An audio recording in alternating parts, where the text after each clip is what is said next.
instant elimination, but we know what he does in these moments. Lakers take a 4-point lead to the fourth quarter. 12 seconds. It's off to Reeves. Rebound. Touchdown to inside. I left everything I could out on the floor. We fell a little short. And the Lakers season is over. Lucky us, we have a guest in studio. We are pleased to be joined by actor, comedian, host of Dancing with the Stars, host of America's Funniest Home Videos. He's kind of busy. Alfonso Ribeiro is with us. What's up? I am so excited to be here. We met last year this time, right, and I was like, you got to have me on. Yes, I'm excited. So it took a year to make it happen, right. But I'm here. Because you're busy. And I am a little busy. We all busy. We busy. That's right. But I'm happy to be here. First time. My favorite show. I watch you guys every morning, so I'm familiar with what's happening. Okay, I'm not gonna give anything away. He did bring notes. Okay, so let's all be prepared. Also, you see the color of his suit? Cowboys fan. We have a Cowboys fan here. Yes. He's a little all Yes. over the board. Cowboys Yeah. fan, Lakers fan, Yes. Yankees. Yankees. But what we're gonna do now is you're gonna tell us who's gonna win a championship first. Is it gonna? Oh, wait. okay. Is it the Lakers or the Cowboys?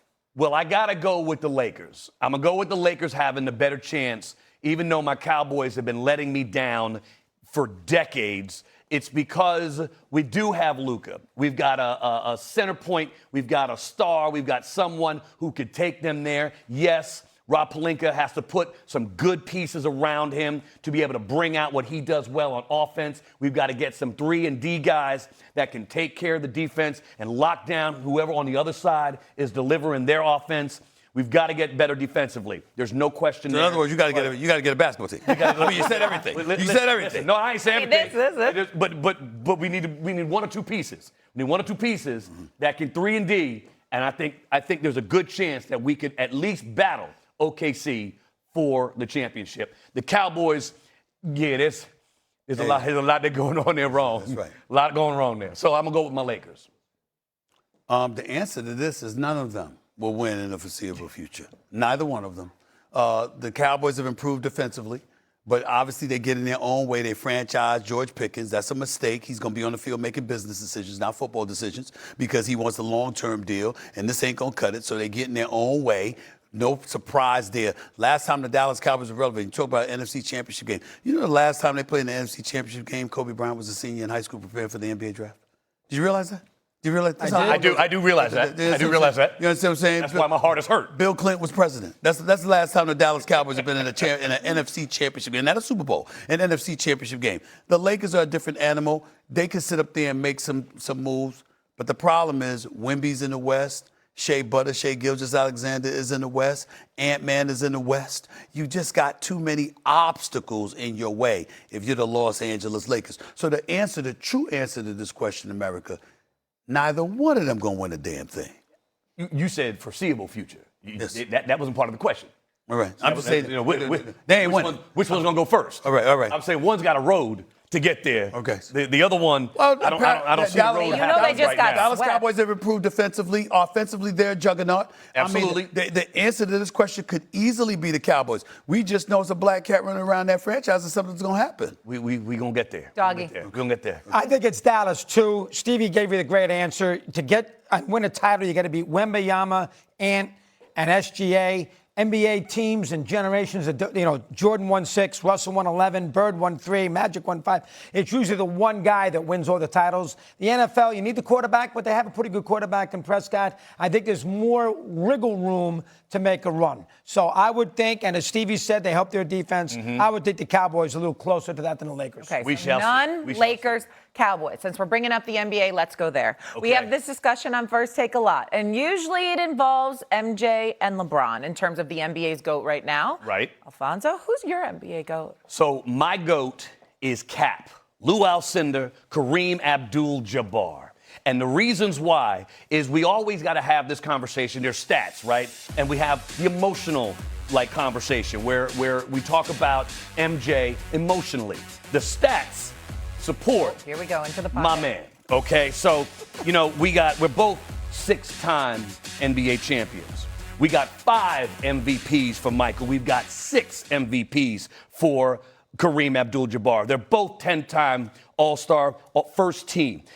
We're talking about 2 of the greatest players to ever play the game. Now, Are we talking about the NBA? Are we talking about the totality of their career? There has never been a player better than Lou Alcindor, Kareem Abdul-Jabbar in college. He won 3 NCAA championships. They wouldn't let him on the team because freshmen could not play on that team. As a freshman, they beat the actual reigning champions.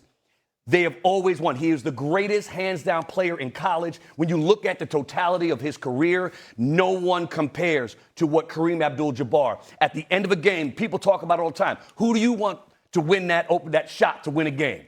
Well, there was a defense. The bad boys had the Jordan rules. There were no rules for Kareem Abdul-Jabbar. The sky hook is the only undefendable shot in the game. He could hit that. He hit it whenever he wanted to hit it. He was a 56% field goal percentage guy to 49% field goals for MJ. Yes, MJ moved the needle. MJ was the man. We're talking about a time in the 70s and 80s when a guy changes his name to a Muslim name. He's not going to get the press. He's not going to have people talk about who he was as a person. This is an incredible man. He played the game at the highest level. Cap has always been and will always be my GOAT. I think you're making a very good case. He's the greatest college basketball that ever played. He only lost 2 games in college, and one of them he had a patch on his eye. That's right. Against Houston. And the other one, they wouldn't let him have the ball. 48-44 to USC. Right. So, I mean, Bob Boyd. So, I have no question about I'm with you. And he is a tremendous NBA player.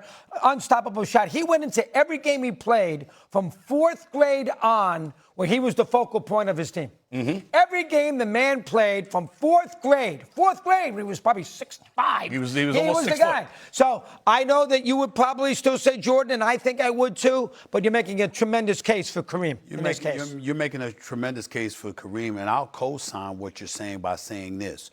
He probably has the greatest resume in the history of the sport. You didn't even bring up Powell Memorial and what he did as a high school player. Right. Before he went to college. Before Correct. he went to the pros. I figured we was on a time crunch. So I get you on that. To me, I sort of put centers in a different category because you couldn't bring the ball up 94 feet, nor could you defend 94 feet the way somebody like Jordan could at 6'6". I'm thinking about the 10-time scoring champion that Michael Jordan was. I'm thinking about Kareem being in Milwaukee and then not really winning until he showed up in L.A. with Showtime.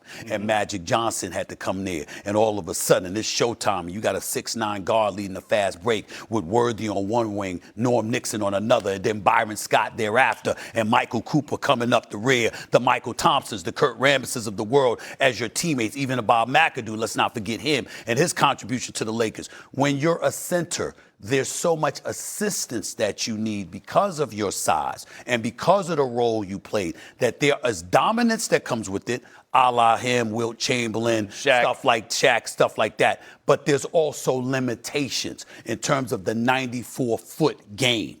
Michael Jordan didn't have that. Obviously, because he wasn't a center. And that's why I view Michael Jordan as the greatest. But I will concede that's a great argument, and there's a lot of people that feel that way. And obviously, when you look at Kareem Abdul-Jabbar, there is not a better resume in the history of the sport of basketball. Bill Russell might have won 11 championships in 13 years, but that's pro. In the sport of basketball, high school, college, pros, there is no better resume than Kareem Abdul-Jabbar. But I say Michael Jordan is still a GOAT because of the points I pointed out. I mean, listen, obviously you make a great argument. You've always made a great argument there, right? I'm not going to defend. There's no arguing that. It's, for me, once again, if you got to give the ball to one player, he's got the ball in his hand to make the last shot of a game. Kareem Abdul-Jabbar